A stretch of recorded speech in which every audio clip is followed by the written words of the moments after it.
Tell us your name and about your project. Okay, my name is CJ Davison, and I was involved in what is now known as the Davisson-Germer experiment. The experiment is what proved the hypothesis of Bruegel, which was proving that electrons moved in a wave slash particle like nature. What were you trying to do or find?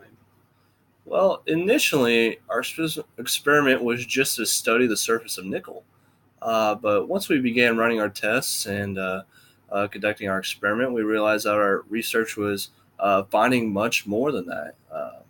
We realized that our research was proving Bruegel's earlier hypothesis, which stated that all particles had wave-like properties in addition to what was already understood as having particle-like properties. You see, at the time that Bruegel wrote his hypothesis, he was only able to prove it mathematically, but could not provide any experimental proof. Where did your experiment occur? Uh, so our experiment took place in Bell Labs. That's where I worked at the time. It was located in West Village, New York City, in New York, and it took place sometime in the year of 1927. What other significant events were happening around the world at that time of the experiment? Well, around 1927, when the experiment was taking place, there was a few events of significance happening around the world. So around this time was when the construction began on Mount Rushmore, which now stands as one of America's proudest landmarks. This is also the year that Charles Lindbergh flew nonstop around the Atlantic in the Spirit of St. Louis, and this is also the year where we see Joseph Stalin take power in what is now modern day Russia. So, all in all, 1927 was making history in several different ways and several different fields. Who else was involved in the project?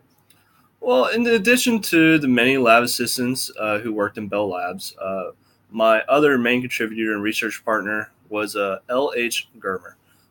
Germer was also under employment by Bell Labs at the time, and he was a well-respected American physicist. Germer was a World War One fighter pilot as well as an avid rock climber, and I respected him both professionally and personally. What was your role in the project? Well, both Germer and I were involved in all the major experiments and had pretty much equal contributions. But since becoming a physicist, I've always been fascinated by quantum mechanics, so I was naturally inspired by Bruegel's discoveries. Those inspirations are what eventually spurred on my research and led me to lead this project for Bell Labs. Because of my contributions to the experiment and to the discovery, I was eventually awarded a Nobel Peace Prize in Physics. What impact did your project have on the physics community? Well, our project proved that electrons not only had particle like properties, which had already been understood up till now, but also had properties of waves. This concept had been theorized but unproven until our experiments. Our discovery was able to physically prove what Bruegel had already mathematically proven, given his and so our experiment ended up giving his hypothesis credibility. Because of our discovery, we were able to prove one of the underlying principles of quantum mechanics. That was really exciting for the physics community. What kind of legacy has your project left? Well, till this day, Bruegel's equations can be used in the study of quantum mechanics because our project's provings. As I said before, I also received a Nobel Peace Prize for my contributions, as well as being recognized by Bell Labs and given a plaque that is still in place at Bell Labs today.